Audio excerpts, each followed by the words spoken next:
थोडी काळजी घ्या. रिकाम्या बाटल्या डस्टबिनमध्ये टाका, साईडला टाका. रोडवर असेल, ग्राउंडवर असेल, आपण तिथं पार्किंग मध्ये गाड्या लावल्या त्या ठिकाणी सुद्धा स्वच्छता आपण सगळ्यांनी ठेवायची. शहर आपले, मुंबई शहरातली माणसं आपली, मुंबई आपली.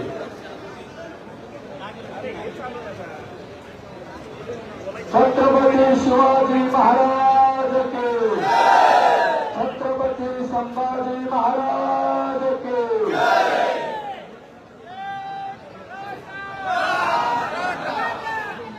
आणि कृपया आपण ज्या ज्या ठिकाणी झोपतो त्या त्या ठिकाणी आपल्यापासून दुसऱ्याला त्रास होणार नाही याची काळजी घ्या. सीएसटी रेल्वे स्टेशनवरून तिथून आता एक फिरा आले होते. आपल्याला सूचना आहे ते सीएसटीला झोपतात, आराम करतात. त्यांच्यासाठी त्यांनी आम्ही सगळ्या सुविधा देतो, परंतु फक्त प्रवाशांना कुणाला त्रास होणार नाही याची काळजी थोडी आपल्या बांधवांना घ्यायला लावा असं सांगितलं. आपण सगळे सूचने आहात, आपल्यापासून काही त्रास नाही, पण ज्या कुणाकडून होत असेल त्याची सुद्धा आपण काळजी घ्यायची.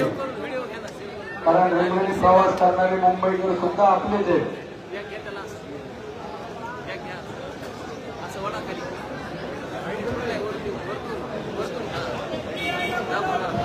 आपल्या आंदोलनाचं, आपल्या नेत्याचं, अर्थात आपण ज्यांच्यावर प्रचंड प्रेम करतो, विश्वास ठेवतो, अशा दादांची मान खाली जाणार नाही.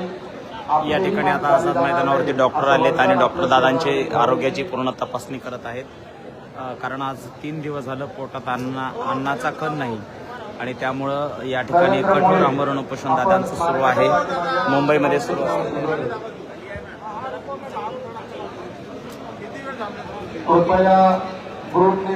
या ठिकाणी जर आपण बघितलं तर कठोरातील कठोर असं आमरण उपोषण आंतरवली सराठी सुरू आहे आणि या कठोर आमरण उपोषणाच्या दरम्यान दादांच्या प्रकृतीची, आरोग्याची काळजी घेण्यासाठी या ठिकाणी अत्यंत विश्वासू अशा डॉक्टरांची या ठिकाणी टीम सज्ज आहे.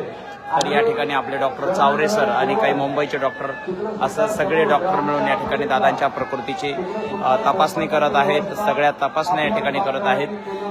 दादांच्या आरोग्याचा रिपोर्ट या ठिकाणी थोड्याच वेळात सर्व चॅनलवरती येईलच, पण दरम्यानच्या काळात या ठिकाणी आपल्याला सांगत आहे की या ठिकाणी आपले डॉक्टर चावरे सर आणि संपूर्ण ही डॉक्टरांची टीम संघर्ष योद्धे मनोजदादा जरांगे पाटील यांची काळजी घेताना या ठिकाणी आपल्याला पाहायला मिळत आहे. प्रत्येक क्षणाची